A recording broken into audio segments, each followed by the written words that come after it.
Hi there. You're watching Sipping Off the Cuff on Tequila Aficionado Media on all of our platforms. I am Mike Morales here in San Antonio. That gentleman out there is Jim Johnston in Youngstown, Ohio.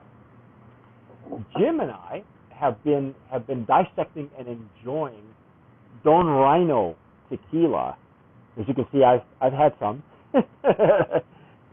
Jim, however, has not. This even on the label they say organic. It is organic, coming out of Nome. Let me give you the Nome number, 1480, which is Tequila Las Americas. We've had several tequilas from there, all of them known to be organic. We've had one with life, 4 copas. We have one waiting in the wings. One More Time is another one, and now Don Ryno. And Jim and I were discussing off camera. Jim, you said that the bottles are etched.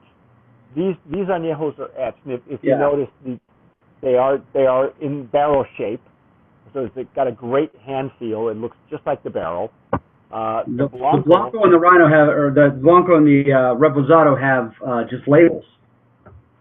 Right. The Blanco is of course it looks like a stone oven, but they are labeled as organic. I hope that maybe sooner or later somebody can give me a ruling from the referee on organic tequilas. To my knowledge, the tequilas that could only be certified organic were Blancos and or some Reposados. Okay, for instance, Alquimia, the first two that they came out with were Blanco and Reposado, and both are considered organic. The thing was, I've never been able to have someone tell me, well, is an añejo considered reposado? Is an añejo considered organic? How can you verify that the barrel that it was placed in was organic? Right. And that the juice was actually organic. I think that was the controversy. So for the longest time, we never saw organic tequilas that had the organic USDA seal, like they have on the back here, on either the neck tag or the front. And to my knowledge, it was because of the barrel controversy. However, Don Ryno has organic on the back. See, BioAgricert is their certifying agency. And I'm sure, given what you and I discussed about what the organic process is for tequila, both the agave and the distillation process, if you're buying barrels on the secondary market, you're not going to call up a whiskey company in the United States and say, can you guys spring for an organic label so that we know what we're getting is... Yeah, it's just not going to happen. Yeah. The way I understand it, according to the POS material, they claim that all of the tequila is organic, including the aged añejo, which is aged 2 years. It's 40 ABV, 80 proof, and so I'm going to go and state that the juice that this starts as is organic. Right. Okay, so the tequila that goes into those barrels are certified organic, and nobody's trying to do a bait and switch. This isn't the non-organic Blanco that's stuck in here. This is an organic Blanco that was aged in a barrel. It's virtually impossible, I think, to make a barrel out of certified organic wood. Never heard it being done. I have not either. But this is the first time I've actually seen an añejo, though, say that they are organic. I don't believe even 4 copas, which is organic, we know that, has that on their labeling. And they have frosted bottles that are much taller for their añejo and extra. But be that as it may, what does it taste like? We're about to find out. So, there you go. This is a gorgeous color, and we nominated Don Ryno for a brand of promise, both in the organic Blanco, organic Reposado, and also for packaging. So I really dig the packaging. It pours really well. It's clever packaging. It's nice that they we received a nice email from Ryan Berry, who's the guy who spearheads this group, and they wanted to pay homage to the like an homage to the process. So the aged versions are in barrel-shaped bottles, and the blancos in an oven-shaped bottle. You're using your Glencairn. I'm going to use a third of my my Stossels. By the way, on all of these, just really nice legs and tears. There was no. It doesn't cling to your palate. There's nothing artificial in there, which leads that's one of the characteristics of an organic tequila. There's nothing else added, and it's a dual process. It's from the field to the distillery, and from the distillery to the bottle. Nice. Oh, it's just nice legs and tears. Very pretty. I don't know if you can see that. My lighting's a little bit different. Mine's been hanging on there for quite some time. Yeah. Yeah, it's they consider this let me see. They consider it a gold color. So this is a 2-year-old aged Anejo. Oh. Ooh. Oh. The That's time more in the barrel. barrel, the non-organic barrel matters. Well, I'd have to say that the juice matters too, because, it everything starts with the agave. So I'd imagine that, for 2 years, to get a nose like this at only 2 years, you and I have had like 3 and 4-year-old tequilas, and I'm sure you've had them on your own, where you're not getting that much of a nose unless it spends more time in the barrel. Right.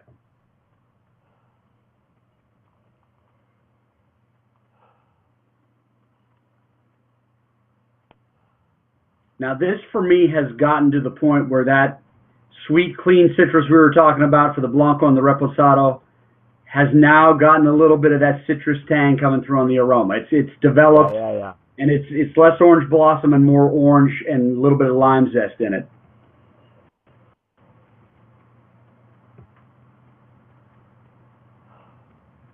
That's just beautiful, though. That's a beautiful. Not one of these so far has had an aroma that you can just take a big whiff of, and it's very, very clean. I'm getting some honey notes or vanilla notes right there in the center. I'm still using a Stossel Jarrito. Jim's out his Glencairn now, so. And I'm definitely picking up the barrel. I'm picking up the barrel, but where you said honey, that orange blossom sugar is now for me kind of a clover sweetness, like something that might. You get a little bit of the agave coming through with the sweetness that makes it seem like it's like a sweet. I don't want to say sweet grass, but definitely that honey or nectar kind of smell. There's hardly any alcohol in all three of these and now Jim just broke open his bottles today, so he hadn't had any up until before we got online here. I have had a little bit of each, and in any of these, I had not experienced any alcohol at all, not even deep in the bottom where you should get some. Right. And I didn't get any. Their process at Las Americas, what they're doing, at least with this brand. Wow, man! I'm telling you, they are doing it right. There's a guy there who's just the care. You can taste the care that they've taken with this process.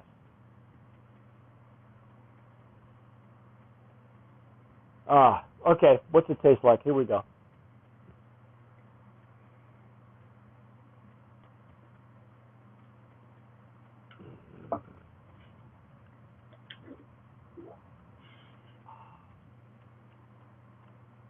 Wow. Wow.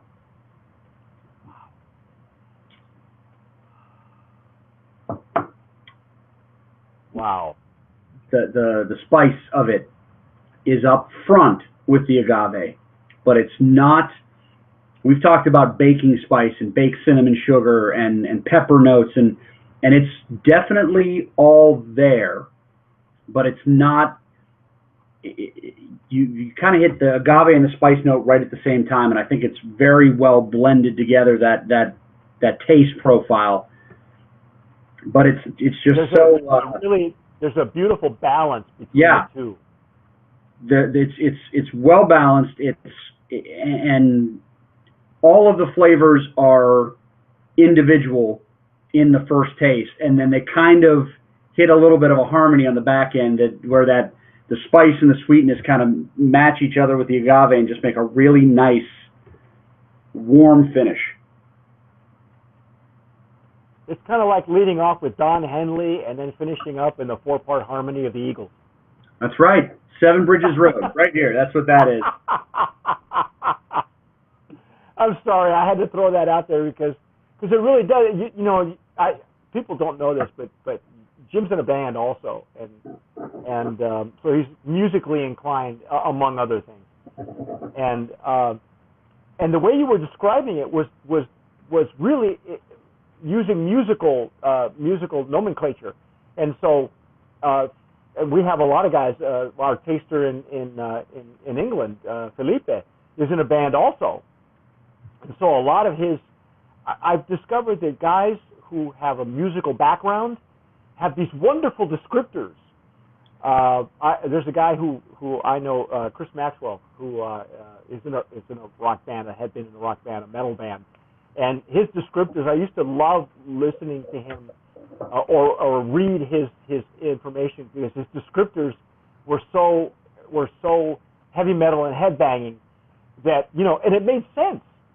If a tequila had agave that was up front, he'd say it was really beefy, and I get that. I understand how that is because some agave is so prominent that it feels like you could chew on it, Right.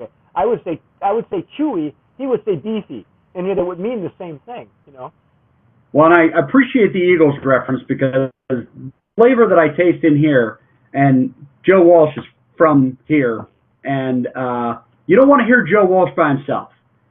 No. But all four of them together, all five of them together, that's not a bad thing at all. And it kind of you kind of don't get overwhelmed by any one part of it. And it really does. This is so all the way through the profile of this, everything stays balanced. Which we've had some where at the back end you get a real prominent one, or at the front end you get a real prominent one, and some of the flavors drop out. That is not so with this. I have the whole flavor profile the entire way through, and then it's just a nice warm finish. You know what I really appreciate about these guys, and the name of the importer is Ryan Barry. Let me get you the full name. I believe that they're a partnership of 2 or 3 guys. I'm not real sure, but the guy that spearheads this is Ryan Barry, which his nickname is Ryno, which is at least I'm going to go that route and say that's why they call it this. But these guys are based in Texas, and when you attack a Texas market, it's not uncommon, and this, Jim, coming from whiskey country, it's not uncommon that you try to attract the bourbon drinkers in your state or the whiskey drinkers in your state, and so you'll see that some of the ones that we've had are more whiskey forward, and I've had tequilas from this state of Texas that are more, whiskey or bourbon forward. Right. But like you said, I appreciate that these guys have so balanced this out that because some brands, what market they're going after. It was on purpose that the wood overpowers the agave, and that's okay. That's all right. That's the market that they're after. But this is really like and we talked about the Eagles. Yeah, we talked about with the approachable, the Blanco was very sippable Blanco. It was very approachable. People who are not tequila drinkers would not be afraid of it. They would not taste it and think this is, but it's not trying to be something else. So we've had some good Anejos that were really on the line of, I said, this is good, like good cognac or a really good scotch. This is just tequila being tequila, but in a way that people can sip on it and not be, there's not any of those elements that sometimes get people off of tequila. I think they've done a real good job of making something that's balanced enough that I wouldn't be afraid to give the Anejo to somebody for the first time and say, give it a shot, because it's just very smooth, very balanced, and just overall mellow, and all the aromas on these have been nice. Yeah, and I appreciate the fact that they are starting that they they are saying in their material that all of these are organic, whether they are certified organic or not, as especially at the Anejo and Extra Anejo division or category or segment. The fact that they're starting with an organic Blanco, so there's no bait and switch. Right. They're not, what is in the barrel has been certified organic as a Blanco, so it stands to reason that the profile will be different than those than that agave that's not certified organic and are using other processes and pesticides and like they say on the material, it's premium, but that's a pricing point. But here, no additives, additive free.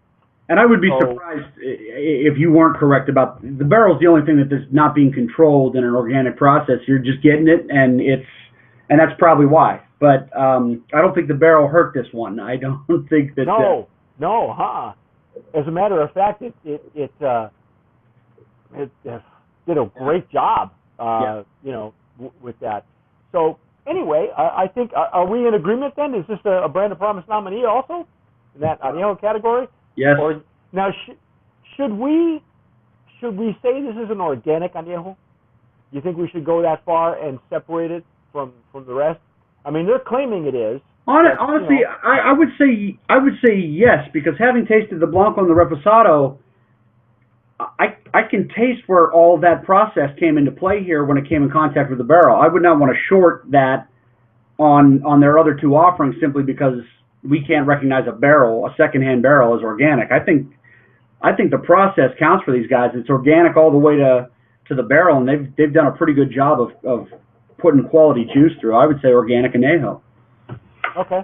All right. Fair enough. Then that's what we'll do. We'll do that. This has been a Brand of Promise nominee in the organic Anejo category. But that is Don Ryno in the Anejo, and stick with us. We're going to be trying their Extra Anejo. That'll be interesting. I'm Mike Morales here in San Antonio. That gentleman enjoying his Glencairn is Jim Johnston in Youngstown, Ohio. Jim and I have been dissecting and enjoying Ryno tequila on all of our platforms. If you're watching us on YouTube, please subscribe. Hit that red button down there. You can also catch us on a new podcasting platform. So this episode will be uploaded very quickly, so you'll be able to listen to it while you can actually drink and drive without drinking when you're stuck in traffic. But whatever you do, tomar sabiamente. Sip wisely. I'm Mike Morales. I'm CEO of Tequila Aficionado Media, and I just wanted to thank you for watching Sipping Off the Cuff. We love doing these reviews for you. Now, if you're an Agave Spirits brand owner and you're watching this, there are 3 things that I'd like to talk to you about. Number 1, if you'd like us to review your Agave Spirit on Sipping Off the Cuff, just send me an email, mike@tequilaaficionado.com. It won't cost you a dime, and I promise you'll get an honest review. Number 2, if your brand has been nominated, past or present, as a Brand of Promise, we can help you promote your brand effectively and affordably over on the tequila PR side of things. Just email me, mike@tequilapr.com. And number 3, if your brand has ever been a Brand of Promise nominee or a winner, you automatically qualify with us, or to go with us, on our next promotional tequila tour. So shoot me an email, tours@tequilaaficionado.com, and I'll send you all the details on our upcoming tequila tour. That's it. Thanks again for watching. Sip wisely.